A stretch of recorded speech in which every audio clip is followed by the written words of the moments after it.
Hello students, welcome to Lavania classes. So we are discussing chapter 1, The Portrait of a Lady for class 11 from your book Hornbill. First part में हमने काफ़ी chapter cover कर लिया था, आज हम उससे आगे देखेंगे।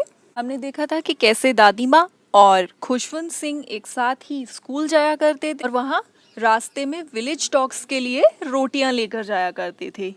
While the children sat in rows on either side of the veranda, singing the alphabet or the prayer in a chorus, my grandmother sat inside reading the scriptures. What is scriptures? Scriptures means religious books. जो धार्मिक किताबें होती हैं उन्हें हम scriptures बोलते हैं। Veranda क्या होता है? किसी रूम के बाहर जो कवर्ड पोर्शन होता है वो उसे हम वेरेंडा बोलते हैं। तो जब स्कूल के बच्चे आपस में प्रेयर्स और अल्फ़ाबेट्स गाया करते थे, उसी वक्त दादी क्या करती थी? वो मंदिर में बैठकर धार्मिक किताबें पढ़ा करती थी। When we had both finished, we would walk back together. और जब दोनों ही अपना अपना काम खत्म कर लिया करते थे, दादी अपनी बुक्स पढ़ लिया करती थी, खुशवंत सिंह अपनी पढ़ाई कर लिया करते थे, उसके बाद वो दोनों साथ में ही वापस आया करते थे। This time the village dogs would meet us at the temple door. और जब वो वापस आते थे तो उन्हें वो गांव के जो डॉग्स थे वो मंदिर के बाहर ही मिल जाया करते थे। They followed us to a home, growling and fighting with each other for the chapatis we threw to them. Growling क्या होता है? जैसे वो डॉग्स जो होते हैं जब गुस्से में घर घर करके गुस्से की वजह से उनके गले से साउंड आता है, उसे ग्राउलिंग कहते हैं। तो वो जो डॉग्स थे वो दादी और खुशवंत सिंह का घर तक पीछा किया करते थे और उनकी जो रोटियां वो डालते थे उसके लिए आपस में लड़ते रहते थे। When my parents were comfortably settled in the city, they sent for us. और जब खुशवंत सिंह के मम्मी पापा सिटी में अच्छे से सेटल हो गए, वहाँ उन्होंने सब कुछ मैनेज कर लिया, उसके बाद उन्होंने दादी माँ को और खुशवंत सिंह को भी अपने पास ही बुला लिया। That was a turning point in our friendship. और ये उन दोनों की फ्रेंडशिप में, दादी और खुशवंत सिंह की दोस्ती में एक बहुत ही बड़ा टर्निंग पॉइंट था, चेंजिंग पॉइंट था, जहाँ उनकी लाइफ में, उनकी रिलेशनशिप में बहुत सारे चेंजेस आने वाले थे। Although we shared the same room, my grandmother no longer came to school with me. अभी भी नई सिटी में, नए घर में ग्रैंडमदर और खुशवंत सिंह एक साथ एक रूम शेयर करते थे, लेकिन अब उनकी दादी माँ उनको स्कूल छोड़ने नहीं जाया करती थी। I used to go to an English school in a motor bus. क्यों नहीं जाती थी? Because अब खुशवंत सिंह एक इंग्लिश मीडियम स्कूल में पढ़ने लगे थे और वो मोटर बस से स्कूल जाया करते थे। There were no dogs in the streets and she took to feeding sparrows in the country yard of the city house. तो जो शहर वाला घर था वहाँ पे कोई भी डॉग्स नहीं थे जिनको दादी खाना डाल सकती थी, इसलिए वो वहीं स्पैरोज जो भी चिड़िया इकट्ठी हो जाती थी वेरेंडा में, उन सबको ही दाना डाला करती थी। As the years rolled by, we saw less of each other. Rolled by मतलब पास होना, जैसे जैसे साल गुजरते गए दादी और खुशवंत सिंह आपस में कम समय स्पेंड करने लगे। For some time, she continued to wake me up and get me ready for school. कुछ टाइम तक तो शहर जाने के बाद दादी माँ ही खुशवंत सिंह को नींद से उठाया करती थी सुबह और वो ही उन्हें स्कूल के लिए रेडी किया करती थी। लेकिन अब उनका इंटरेक्शन पहले से थोड़ा कम हो गया था। When I came back, she would ask me what the teacher had taught me. जब वो स्कूल से वापस आया करते थे तो दादी उनसे पूछा करती थी कि स्कूल में उन्हें क्या क्या पढ़ाया गया। I would tell her English words and little things of Western science and learning, the law of gravity, Archimedes principle, the world being round, etc. तो खुशवंत सिंह उन्हें बताते थे कि क्या क्या पढ़ाया गया, कुछ इंग्लिश वर्ड्स जो उन्हें बताए जाते थे, western science, law of gravity, Archimedes principal, जो कुछ भी दुनिया से रिलेटेड चीज़ें उनको सीखने को मिलती थी वो अपनी दादी माँ को बताया करते थे। But this made her unhappy. लेकिन ये सबसे क्या होता था, दादी माँ काफ़ी सैड हो जाया करती थी। She couldn't help me with my lessons, क्योंकि वो इस सब के बारे में ज़्यादा नॉलेज नहीं रखती थी और वो खुशवंत सिंह की बिल्कुल भी हेल्प नहीं कर पाया करती थी उनकी पढ़ाई में। She didn't believe in the things they taught at the English school and was distressed that there was no teaching about God and scriptures. Distressed means extremely sad, बहुत ज़्यादा दुखी होना। तो जो कुछ भी खुशवंत सिंह को इंग्लिश स्कूल में पढ़ाया जाता था, दादी माँ उस सब में बिलीव नहीं करती थी। वो नहीं मानती थी कि ये सब जो है वो ठीक पढ़ाया जा रहा, क्योंकि इंग्लिश स्कूल में गॉड एंड रिलीजियस बुक्स से रिलेटेड तो कुछ भी नहीं सिखाया जाता था और दादी के अकॉर्डिंग ये सब ना सिखाना गलत था। One day I announced that we were being given music lessons. एक दिन खुशवंत सिंह ने घर पर जाकर बताया कि हमें म्यूजिक लेसन्स भी दिए जाते हैं। She was very disturbed और वो बहुत ज़्यादा डिस्टर्ब हो गई। To her, music had lewd associations. It was the monopoly of harlots and beggars and not meant for gentlefolk. What is lewd associations here means something bad. तो lewd associations means वो चीज़ें जो अच्छी नहीं होती हैं, जिन्हें अच्छी फैमिली के लोग नहीं किया करते हैं। And gentle folks means अच्छी फैमिली के लोग। दादी माँ के अकॉर्डिंग म्यूज़िक जो था वो एक अच्छी चीज़ नहीं थी। उनके अकॉर्डिंग अच्छे परिवार के लोग म्यूज़िक में इंटरेस्ट नहीं लिया करते थे। अच्छे परिवार के लोग म्यूज़िक से दूर रहा करते थे। ये सब काम तो बेकारी लोग किया करते थे और सड़कों पे जो औरतें वगैरह होती हैं वो ये सब काम किया करती थी। अच्छे घरों में म्यूज़िक नहीं होता था। ऑल्दो आज के टाइम पे ऐसा नहीं सोचा जाता है, लेकिन ये कहानी बहुत ही पुराने टाइम की है और उस समय म्यूज़िक को ठीक नहीं माना जाता था।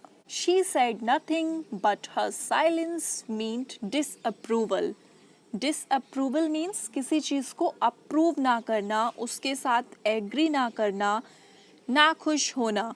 तो दादी ने उनकी ये बात सुनने के बाद कुछ भी नहीं कहा, वो चुप हो गई। लेकिन उनका कुछ ना कहना भी उनकी ना खुश होने को शो कर रहा था, उनके डिसअप्रूवल को शो कर रहा था।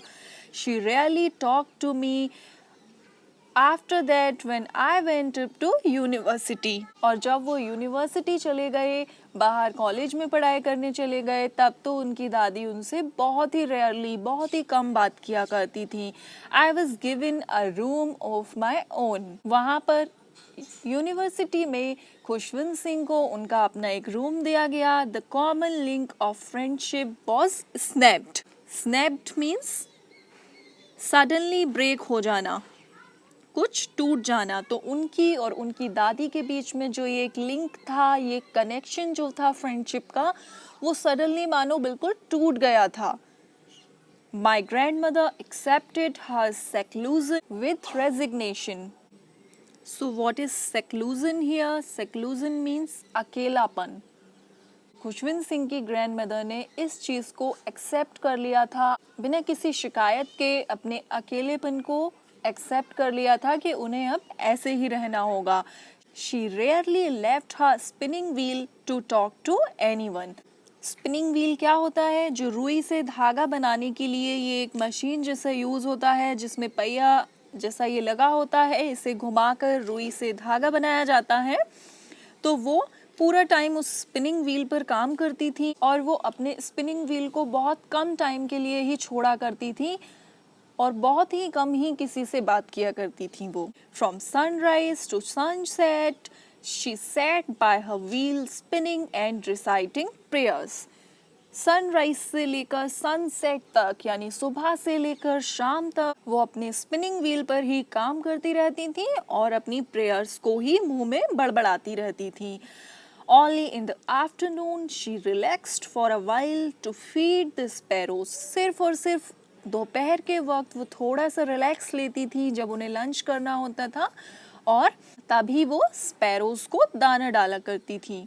While she sat in the veranda breaking the bread into little bits, hundreds of little birds collected round her, creating a veritable bedlam of chirpings. तो जब वो वेरेंडा में बैठ जाती थी, वो जो दाना होता था, रोटी का टुकड़ा होता था, उसके छोटे छोटे पीसेस कर लिया करती थी. हंड्रेड्स ऑफ लिटिल बर्ड्स उस टाइम कलेक्ट हो जाती थी. सैकड़ों चिड़िया उन दाने को खाने के लिए आपस में इकट्ठी हो जाती थी. और जब वो इकट्ठी हो जाती थी तो क्रिएटिंग अ वेरिटेबल बेडलैम ऑफ चिरपिंग्स, मतलब जो चिड़िया चहचहाती हैं, चू चू चू चू जो साउंड प्रोड्यूस करती हैं, उस साउंड की बात हो रही है यहाँ पे. तो जब दादी माँ खाना डाला करती थी तो सैकड़ों चिड़िया एक साथ इकट्ठी होकर चहचहाया करती थी. Some came and passed on her legs, other on her shoulders.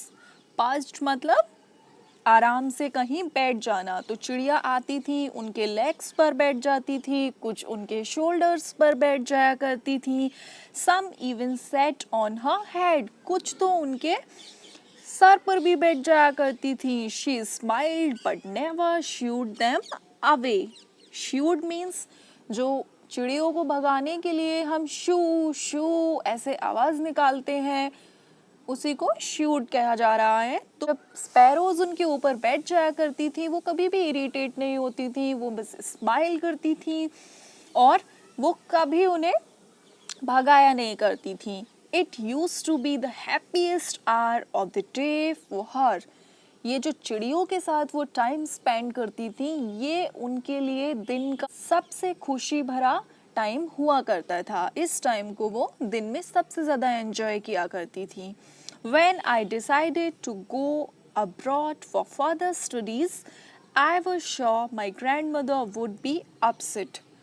अब जब खुशवंत सिंह ने ये डिसाइड किया कि वो आगे की पढ़ाई करने के लिए अब्रॉड चले जाएंगे, कहीं विदेश में चले जाएंगे, तो वो श्योर हो गए थे, उन्हें पक्का लगने लगा था कि अब उनकी दादी माँ बहुत अपसेट होने वाली हैं, बिकॉज वो खुशवंत सिंह से बचपन से ही बहुत ज़्यादा प्यार करती थी. I would be away for 5 years and at her age one could never tell. अब खुशवंत सिंह सोच रहे हैं कि मैं 5 साल के लिए बाहर जाऊंगा और ये जो उनकी एज है, दादी माँ की जो एज है, वो इतनी बूढ़ी है, कुछ भी नहीं कहा जा सकता है. इतने टाइम बाद मेरे वापस आने तक क्या होगा.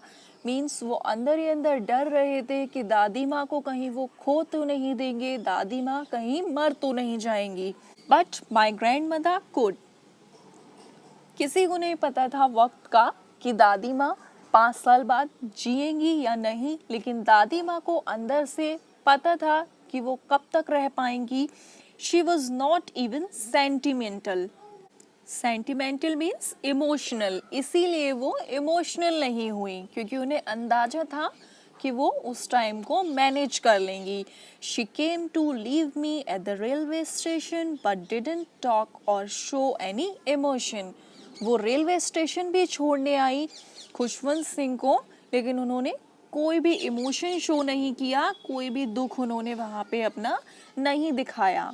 Her lips moved in prayer, her mind was lost in prayer. इस वक्त भी उनके जो होठ थे वो हिल रहे थे, उसी तरह वो अपनी प्रेयर कर रही थी और उनका माइंड भी अभी भी उनके दिमाग में वही प्रेयर्स चल रही थी.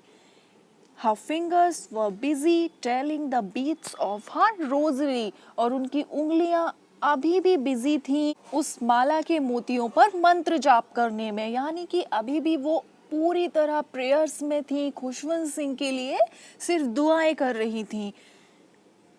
Silently she kissed my forehead and when I left I cherished the moist imprint as perhaps the last sign of physical contact between us. Moist means wet, कुछ हल्का गीला होना, एंड इम्प्रिंट मीन्स छाप, कुछ print छोड़ जाना, छाप छोड़ जाना. तो अचानक से हल्के से उन्होंने खुशवंत सिंह के फोरहेड पर, माथे पर दादी माँ ने किस किया. और जब खुशवंत सिंह वहाँ से जाने लगे, वो अंदर से बहुत ज़्यादा खुश हुए, क्योंकि जो दादी ने उन्हें किस किया था, वो हल्का सा जो उसका वेट एहसास था, गीलापन जो उनके माथे पर जो छाप छूट गई थी, वो उनका और उनकी दादी का लास्ट फिजिकल कांटेक्ट था। मानो कि एक लास्ट निशानी थी, वो अपनी दादी माँ का प्यार लेकर साथ में जा रहे थे, तो वो उस चीज़ से बहुत ही खुश हुए, उन्हें बहुत ही अच्छा लगा। Okay, so I think this is enough for today, and the remaining part we'll cover in the next video. Thanks for watching.